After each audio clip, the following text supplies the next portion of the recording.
Welcome to AI Paper Podcasts. Today, we're looking at a paper called Paper2Web. Let's make your paper alive. It's tackling something, well, I think we all feel the good old PDF is maybe, just maybe, holding research back a bit. Oh, definitely. If you're in the trenches, trying to get up to speed on new work, wading through PDFs is slow.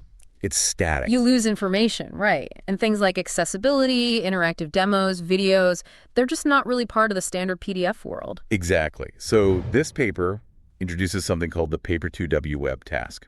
Think of it as a challenge. Yeah. Turn these static papers into living, breathing websites. And they didn't just define the task, they built a huge data set for it, and crucially, an automated pipeline called P-Wagent. Yeah, P-Wagent is the star here. Yeah. The key thing for you listening, the big takeaway up front, Yeah. P-Wagent hits what they call the Pareto front. Meaning it gets you the best possible quality and interactivity for the lowest cost. Yeah. We're talking seriously cheap, like 2.5 cents per web. Okay. And compared to other automated methods, like, say, AlphaKIF, it boosts interactivity by a massive 59%. It's a big leap. All right, so that's the quick summary. Let's get into the weeds. Why is this actually hard? We've had things like ArcIF letting you view papers as HTML for ages. Why don't those work well? Yeah, you'd think that would solve it, but those auto-generated HTML pages are often, well, frankly, a mess. Yeah, I've seen a few layouts all over the place. Totally. The text-to-HTML pipelines they use often just fail. You get jumbled text, figures squished together in rigid grids, captions breaking. It's converting the content, but losing all the visual structure and coherence. Okay, so it's not just about getting the text and images onto a web page. Not at all. And then you have things like AlphaKIF, which tried to be smarter, condensing the content. Which sounds good.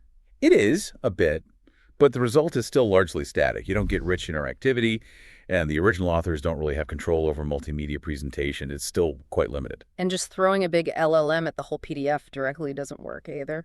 Nope. You run into the usual problems. 1, the context length, papers are long. 2, getting an LLM to generate complex, robust, interactive front-end code reliably. That's still a huge challenge.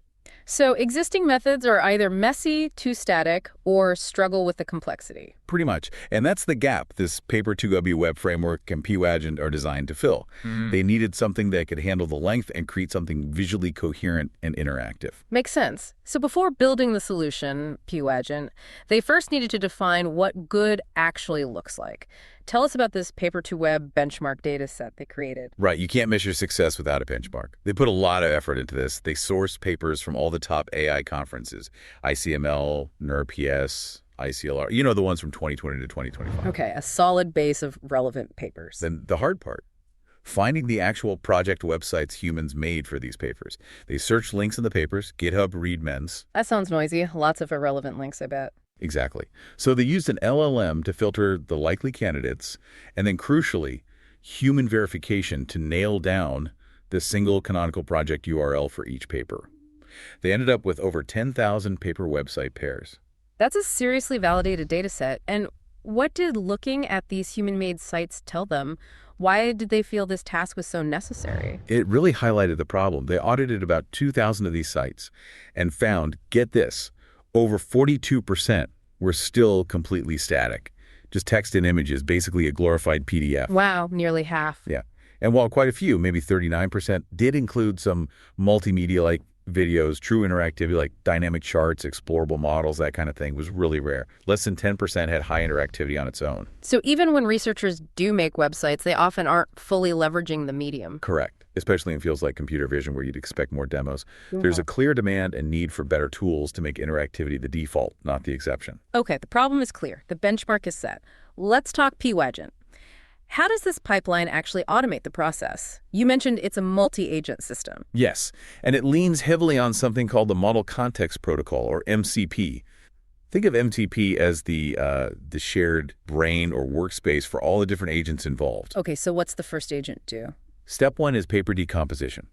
It uses tools, they mentioned Dockley and Marker, to break the input PDF down into structured pieces. Like what kind of pieces? You get your text assets, title, abstract, section bodies broken down. Your visual assets, figures, tables, importantly linked to their captions and where they're mentioned in the text, and link assets, URLs, citations. So it's not just grabbing raw text, it's understanding the structure. Exactly. And then all these structured assets get ingested into the MCP server They get stable IDs like a catalog number. Why is that MCP part so important? It provides a stable, shared context. Agents can refer back to specific assets using these IDs without losing track. It prevents, drift and confusion between steps. The MCP also handles linking things, like using an LLM to figure out which text description guess matches a specific figure. Cross-modal semantics, they call it. Okay, assets are decomposed, cataloged in MCP, linked up. Now, the layout you said, that's where old methods failed. How does P-Wagent plan the page structure? This is clever. Before generating any HTML, they do a planning step. They use a heuristic, basically a smart rule of thumb, to allocate space on the page. Like a budget, a space budget. Yeah, exactly. A proportional layout budget for the main sections and assets. This guides the whole rendering process, aiming for visual balance right from the start. It's like sketching an outline before you start painting. Preemptive design, I like it. But even with the plan, generating web pages automatically, things go wrong. Text overflows, images collide, responsiveness breaks. How does P-Wagent handle the inevitable glitches in the matrix? You mentioned an MLLM orchestrator. Right, this is step 3, the iterative refinement loop. This is where the magic happens, the secret sauce, as they say. An MLLM orchestrator agent takes the initial draft web page generated based on the plan. MLLM meaning a multimodal LLM, one that can see the page. Yes, exactly. It visually assesses the rendered page. If it sees an error text overlapping, an image too big, it uses a really novel technique, joint global local reasoning. Okay, break that down. It segments the page visually, like cutting it into tiles. Each tile is linked back to the specific bit of HTML code that generated it. It finds the tile with the error. So it isolates the problem. Precisely. Then it performs a targeted edit, refining just the HTML for that specific tile to fix the local issue. Smart. But what if fixing one tile breaks the layout of the tile next to it? That's the global part of the reasoning. After refining locally, it merges the corrected tile with its neighbors, kind of like merge sort in algorithms. It then reevaluates the merged region. I see. So it considers the interaction between sections. Exactly. It iteratively zooms in locally to fix errors, then zooms out globally to check for knock-on effects, ensuring the overall flow and balance are maintained. It keeps doing this until the layout is clean and visually balanced. It's surgical. That sounds way more robust than just generating once and hoping for the best.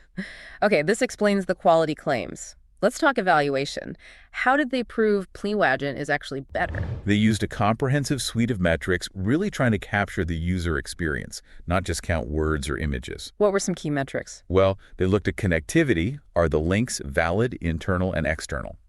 They noted how arcsiv HTML actually scores high here by just turning every citation into a link, even if it's useless, which human judges hated. Right, more links isn't always better. Exactly. Then they use completeness priors. This is interesting. They introduce mathematical constraints to encourage quality over just raw quantity. How so? One key prior was information efficiency. It basically penalizes the generated website if its text length is way longer than the median length of the human-created websites in their dataset. So it directly punishes those verbose copy-paste jobs from tools like arcsiv HTML. Precisely. It forces the model to be concise and selective, like a human curator would be. They also had an image-text balance prior to encourage a good mix. Okay, makes sense. What about overall quality assessment? They used an MLM as a judge approach. Another multimodal model rated the generated pages on a 1 to 5 scale for 3 things. Interactivity, is it responsive, usable? Aesthetics, layout balance, visual appeal.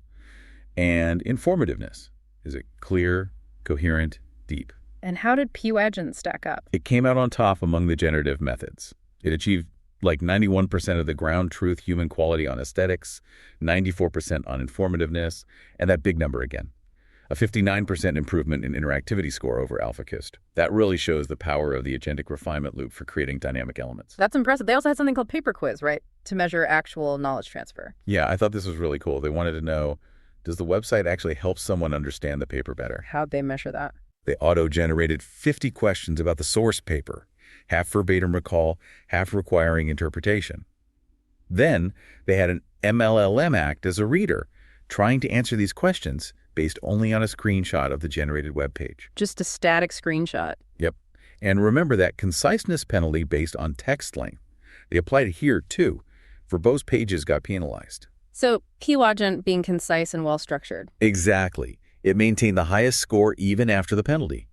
It suggests that less clutter And better organization actually leads to better knowledge transfer, even for an AI reader. This all sounds computationally quite involved, though. Multiple agents, MCP, iterative visual checks with an MLLM. Is this actually practical? What about the cost? That's honestly the mic drop moment in the paper. Remember the Pareto front? P-Wagent isn't just high quality, it's incredibly efficient. How efficient? The final cost per generated website was just 0.0025 cents. 2.5 cents. Seriously, compared to what? Compared to trying to do this end-to-end with a big model like GPT-4o, which they estimated at over 14 cents, 0.141 M. So P-Wagent provides an 82% cost reduction. Wow. So you get state-of-the-art quality and it's dramatically cheaper? That's the takeaway. Highest quality, lowest cost point among the automated methods. Okay, let's wrap this up. The big picture here is that P-Wagent really sets a new standard. It shows a viable path away from static PDFs towards dynamic, interactive, crucially cost-effective web summaries of research. And the key technical innovations enabling this, for you listening, are that multi-agent design using the Model Context Protocol for stable context, and that really novel iterative refinement loop that does the joint global local visual debugging. It's not just about throwing more parameters at the problem, but designing a smarter workflow. Definitely. But there's a final interesting wrinkle the authors point out. Sometimes the human-made websites, the ground truth, actually scored a bit lower on that PaperQuiz knowledge transfer test than you might expect. Why would that be? Their hypothesis is that those human sites often rely on rich, multimedia embedded videos explaining a concept, interactive demos you can play with, things that an MLLM assessing a static screenshot for the PaperQuiz just can't capture or benefit from. Ah, that makes sense. The MLLM judge has limitations. Exactly. Which leads to the final thought, maybe a challenge for you, our listeners. If P-Wagent can build this excellent, structured, interactive foundation very efficiently, what comes next? What kind of new agentic tools do we need, beyond what P-Wagent does now, to automatically generate or intelligently integrate truly novel, rich multimedia assets, the custom animations, the bespoke interactive visualizations, optimally into these academic websites? That seems like the next frontier to really bring research communication fully into the digital age.